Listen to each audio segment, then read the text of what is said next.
Body में pen है, तो सारी जांचें नॉर्मल आ रही हैं। सिम्पटम्स हैं, लेकिन कोई बीमारी डायग्नोज नहीं हो पा रही। हो सकता है कि सोमेटोफॉर्म डिसऑर्डर हो। क्या है सोमेटोफॉर्म डिसऑर्डर? आज आप समझेंगे। बहुत सारे ऐसे सिम्पटम्स होते हैं जो हमारी बॉडी में आते हैं, उसके लिए हम बहुत सारी जांचें करवाते हैं, सब नॉर्मल आता है।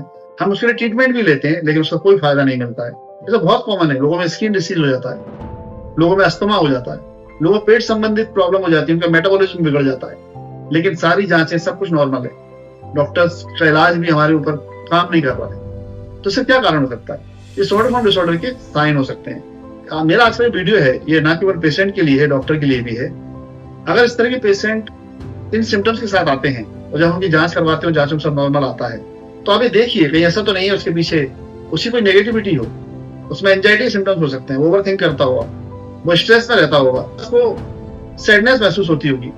ये सारी प्रॉब्लम, ये सारी इंक्वायरी आप उससे करिए और आपको लगता है कि अगर वो ये सारे सिम्टम्स उसमें हैं तो उसे किसी एक्सपर्ट की जरूरत है, उसे साइकेट्रिस्ट की जरूरत है, उसे क्लिनिकल साइकोलॉजिस्ट की जरूरत है।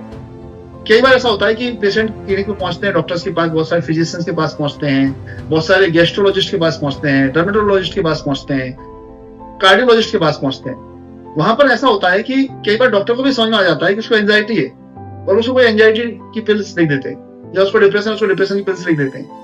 वो बोलते हैं 15 महीने बाद खाओ फिर बंद कर दो। इसका बहुत गलत इम्पैक्ट आता है कई बार पेशेंट पर। ये साइकेट्रिक दवाइयां धीरे धीरे ही बढ़ाई जाती हैं और धीरे धीरे ही उसको छोड़ा जाता है।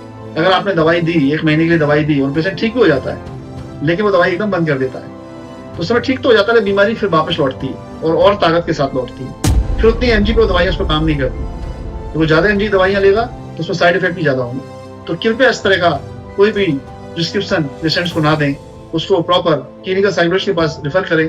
क्लिनिकल साइकोलॉजिस्ट डिसाइड करेगा कि उसकी प्रॉब्लम ऐसी है जिसमें मेडिसिन का भी रोल है, वो सीवियर कंडीशन में है, तो क्लिनिकल साइकोलॉजिस्ट उसको साइकेट्रिस्ट के पास रेफर करेगा। और ऐसे बहुत सारे केसेस मेरे पास आते हैं जो सभी तरह की इलाज और जांचें करवाने के बाद जब वो लाखों रुपए बर्बाद कर चुके होते हैं, तब वो हमारे पास पहुंचते हैं और हमें पता चलता है कि उसको एंजाइटी या डिप्रेशन है।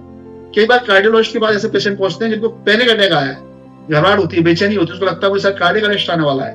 और जब वो कार्डियोलॉजिस्ट के पास पहुंचते हैं, कार्डियोलॉजिस्ट उनकी जब जांचें करते हैं तो सारी जांचें नॉर्मल आती है। तो कार्डियोलॉजिस्ट को ये पता होता है कि उसको एंजाइटी है और वो उसको एंजाइटी लिख देते हैं। वहां पर उसकी प्रॉपर काउंसलिंग करने की जरूरत है, उसको प्रॉपर एक सही जगह रेफर करने की जरूरत है और उसको सही ट्रीटमेंट लेने की जरूरत है।